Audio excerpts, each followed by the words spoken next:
So hello again, and this morning I have I put on the MRG, and I know you can't see it very well, and I look ridiculous, and I have my coffee for a walk, and what I will do is I'll flip the camera around now. So there is the MRG in silver, and I thought it looked, well, we've got this diffused light today, and I thought it's going to look really good on camera. So I'm about to go for a walk, and I haven't set the stopwatch, as you can see, but I thought I would pick up the coffee and the MRG and walk over here. Now I do apologize because I haven't got the camera on a tripod or anything. So it's going to be a little bit wobbly, and I know that I look totally ridiculous walking along here. And let me put the MRG back in focus. I'm actually trying to get it, because the light is the way it is, it's diffused because of the clouds, it should look really good. The thin red line looks spectacular. There you go. Should be the thin red line should be slightly shiny there, and I do like the clasp on the MRG, and of course everything is titanium, so it has so this feels lighter than the other full metals. You'll probably be aware of that. And also the green background is going to contrast very well with the steel titanium. But and you can also see the fact that the bezel is a separate component made of cobarium there, and you can see the detail around the part at the side. I can't put my finger on it, but you can see the side detail next to the button there. Because this is the MRG titanium, all the parts are individual pieces. So you've got this real high-end, Swissified, over-engineered watch construction on this MRG, and I think this is why this is my favourite G-Shock. And it doesn't mean I don't like the other full metals. It doesn't mean that I like them less either. I mean, they're all great watches, but this is my favourite MRG right now. And of course I have the gunmetal, the dark coloured and gold one, but this silver one, it is very, very nice. And what I will do is I'm going to walk. I'm lifting the cup up because there'll be a creature that will jump in there if I don't pick it up. But I'm walking over here. What I may do is I'm going to quickly drink this coffee, and then I'm going to come back to the MRG. So I'm just walking through this back garden part, and I'm walking through to what we call the portal, and it's just there. It was actually an orchard, and the ground for some reason hasn't done very well, so the fruit trees aren't growing too well, so they've been removed. And but there is a cherry tree over there, and that is surviving. But let me get the MRG back into, there we go, back into the picture. And it's very, very cool. And in a minute I will go for a walk in that direction, and if I can think of something half interesting to say, I'll say it to the camera then. But there you go. And I think the camera is automatically focusing on the watch, which is fine, but it's putting the background into, do they call it bokeh? And which means it's fuzzy. And I'd rather the camera try and keep everything in focus. But I suppose what it does is it focuses the camera's attention onto the object you're filming. So there you go. And I do like this, and this can be worn for everything: business meetings, manual work, manual meetings, gardening, it really can be worn for everything. And I actually also have run with this because it's light, and I forgot to set the stopwatch running, so maybe I will do that in a moment. But because it's titanium, because it's lighter, and it has it does have, I mean, you can only really call it a titanium feeling. But on the skin, it has perhaps a slightly warmer feeling than the full metal, and that's because the heat conduction of titanium is probably less than stainless steel.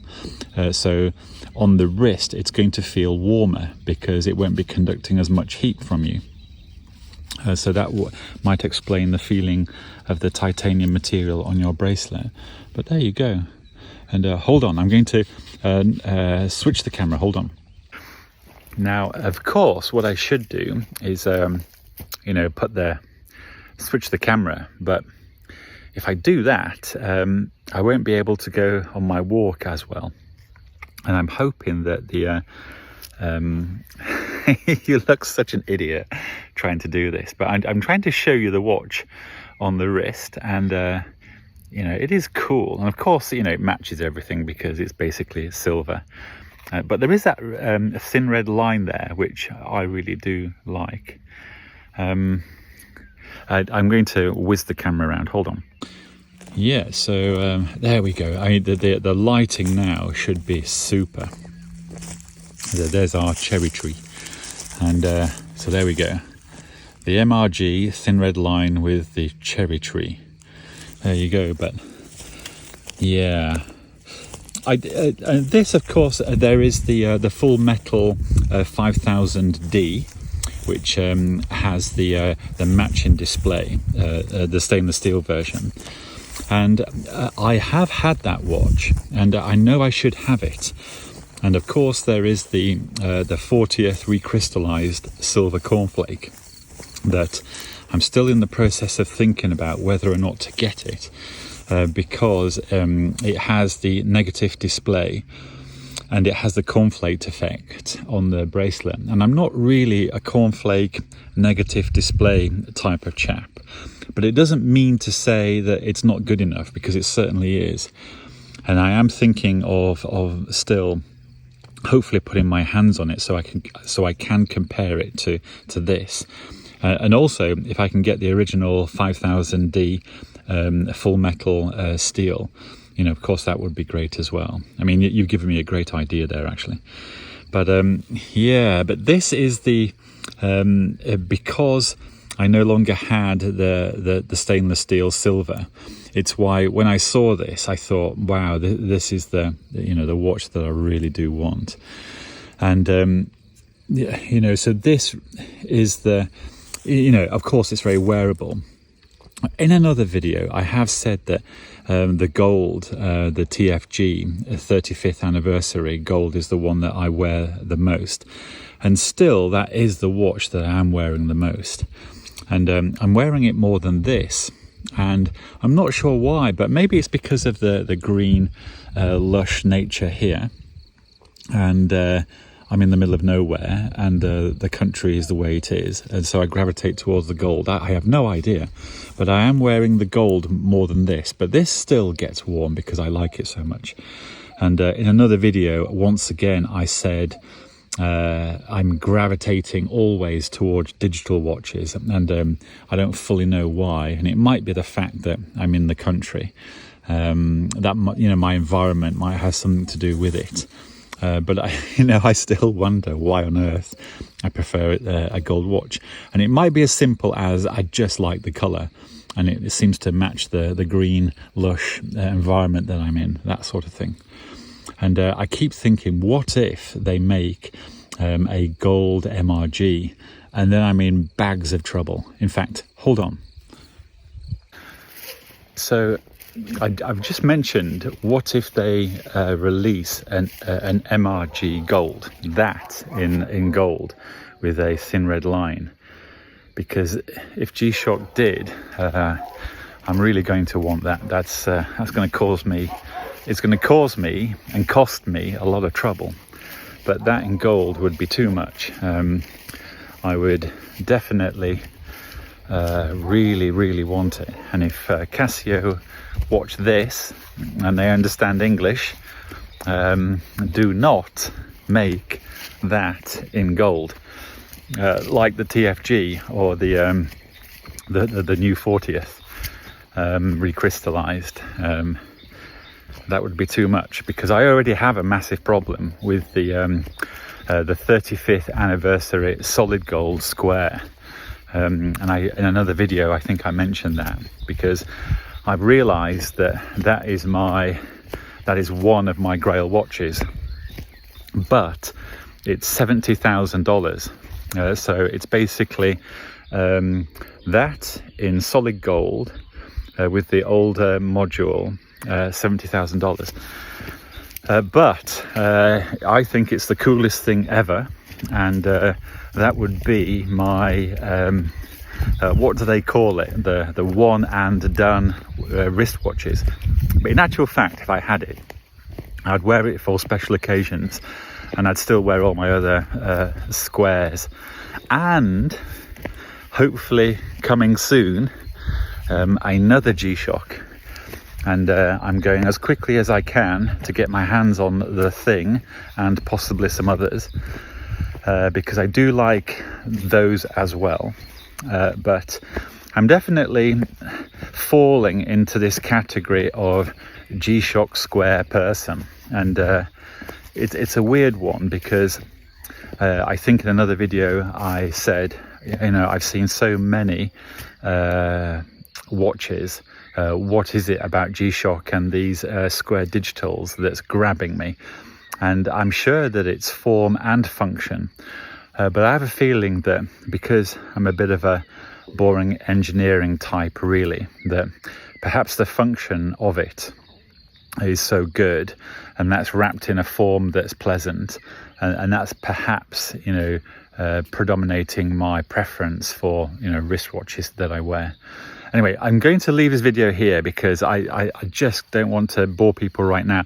But I might flick the camera around and do a watch, walk and talk. So maybe I'll do that. But anyway, once again, the silver MRG with the thin red line, that is totally cool. I'm wanting a gold version of this in MRG, and it will cause me nothing but trouble and financial pain, but I would still really like that. But anyway, there you go. This is the silver MRG. So a bit random, I know. I'm the last shot of my silver MRG, and this is a church that I walk by often. And what I like about it is it's remote, and I bet you not many people know this. Anyway, silver MRG, it is cool. It looks absolutely great. And I've thought to myself, I need to go back because I'm wearing this thing, and I can feel the heat. It's getting warm. So this is probably the last MRG silver video. And once again, I hope everyone is well. And silver MRG. And once again, as I've been thinking about things, if Casio release that in gold, and I think they are going to produce an MRG square gold, I'm in a lot of trouble financially and every other bit of trouble you can possibly think of, because that's just going to be brilliant, especially if it's brushed. And I don't mind if they do polish it, but especially if it's that but gold with the thin red line. Can you imagine how great that will be? And as I've been thinking about it, I thought, wow, that is the next watch I would like, if Casio G-Shock make it. Anyway, hopefully this is not that boring, although anyway, hope everyone is well, and speak again very soon.